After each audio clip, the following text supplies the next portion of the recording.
All right, let's get right into it. Today, we're looking at the seventh lesson from Charles Haanel's Master Key System, and we're going to tackle a frustration I think we've all felt. Why do we keep starting over on our goals? We're going to explore two really powerful ideas that are connected, creating a guiding inner ideal, and then building the character that actually brings that ideal to life. You know the feeling, right? You start a new habit, maybe a new project, a new mindset. You've got that first burst of energy. Everything feels like it's clicking. And then something just shifts. The motivation disappears, and you find yourself right back at square one. It feels like all that effort was for nothing. It's this super frustrating cycle. But what if it's not actually a personal failure? What if it's a predictable problem that has a structural solution? Think about it like this. Imagine an architect trying to build a huge skyscraper, but with no detailed plan. On a good day, they might lay a perfect foundation. But the next day, maybe they're feeling a little different, and they start building a wall in completely the wrong place. Without that fixed blueprint to guide every single action, the whole project just becomes chaotic. Well, that's pretty much what happens to us when we're just acting on impulse and whatever motivation we happen to feel that day. So here's what we're going to cover in this explainer. First, we'll break down that start over cycle. Then we'll get into the blueprint itself, what Hanel calls the ideal, and see how you use that blueprint to build the solid structure of your character. We're also going to look at the main reason this whole process fails, a little something we'll call drift, and we'll finish up with a really practical way you can turn your ideal into action starting today. The solution to that whole cycle of inconsistency, it starts with a clear internal standard. Now, this isn't just wishful thinking. It's not some vague New Year's resolution. Hanel talks about it as an active, deliberate process, kind of like being an architect for your own life. So what exactly is an ideal in this system? Well, it is definitely not a fuzzy daydream. It's a precisely defined, deliberately chosen mental picture of the person you intend to become. And here's the crucial part. Hanel makes it very clear that creating and holding onto this ideal takes hard mental labor. It's a focused, consistent effort, a lot like what we might call deep work today. It's an act of sustained concentration that, honestly, most people just aren't willing to do. And this process, it unfolds in three clear stages. First up is idealization. This is the architectural phase, where you actually draft the plan. You decide with total precision exactly what you want to build. Second is visualization. This is where you build the mental mold by holding that blueprint firmly and clearly in your mind over and over until it's sharp and detailed. And finally, you get to materialization, where that inner form starts to take on an outer shape through your actions. That second step, visualization, that is the bridge. It's the transformative work that connects the inner world of your thoughts to the outer world of actual results. It's that consistent, focused concentration that aligns your energy and your actions with your blueprint. It makes manifestation not a matter of some kind of magic, but of mental mechanics. So you've got this blueprint in your mind, but how does it become a solid structure in the world?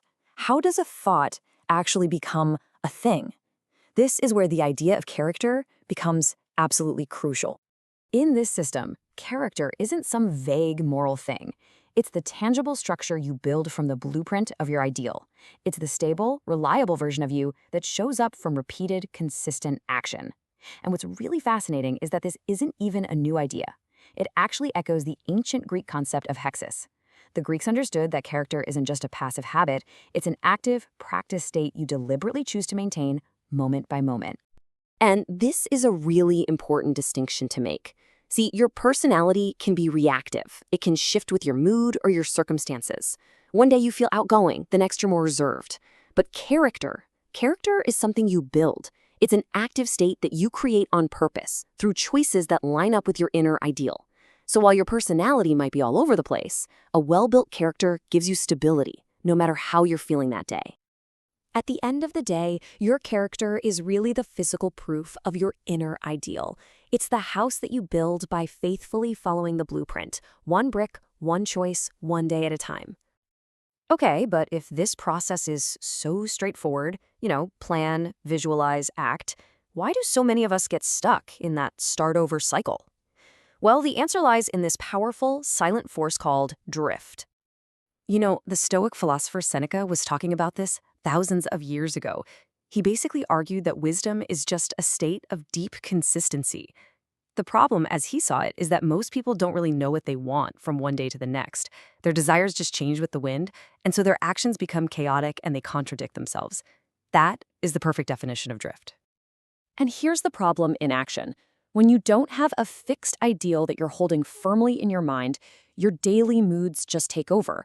On a good day, you act one way. On a bad day, you act completely differently.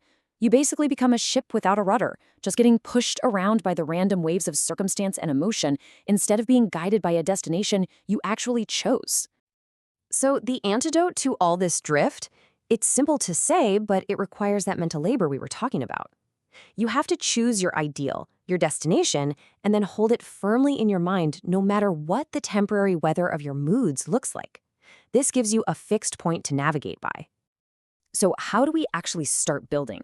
This is where we get really practical. How do we take these big ideas and make them immediate and actionable? Well, it all starts with one small concrete step. Here is a super simple practice to bridge that gap. First, don't try to build the whole cathedral at once. Just choose one tiny aspect of your ideal. Maybe it's being a more focused worker. Okay, second, visualize one specific small action that represents this ideal. So not be more focused, but something like work for 15 minutes without checking my phone. Third, and this is the key, commit to doing just that one small action, only for today. What this little practice does is translate that abstract blueprint into a physical reality. It's really about laying the very first brick. The goal isn't to transform your whole life overnight, it's just to prove to yourself that you can turn an inner standard into an outer action. That is how a foundation is really built. Okay, let's quickly tie all this together and recap the core ideas from this explainer on building a consistent self. First off, that feeling of constantly starting over, it isn't a moral failing. It's just what happens when you act without a clear plan. The solution is your ideal. That's the mental blueprint you maintain with focused work. From that blueprint, you build character, which is the stable structure that's formed by your consistent actions. The main enemy in this whole process is drift, and that's caused by letting your changing moods call the shots. And the way you start to win is by translating your big ideal into one small, deliberate action today. So the core message really is this. Building a life of integrity and purpose isn't a matter of luck or circumstance. According to this system, it is a deliberate architectural project, and you are both the architect and the builder. In the next part of this series, we're going to explore how to apply these principles of visualization and action to get very specific, tangible results in your life. You can find the link to that explainer and the entire Master Key System playlist right in the description. Thanks so much for watching.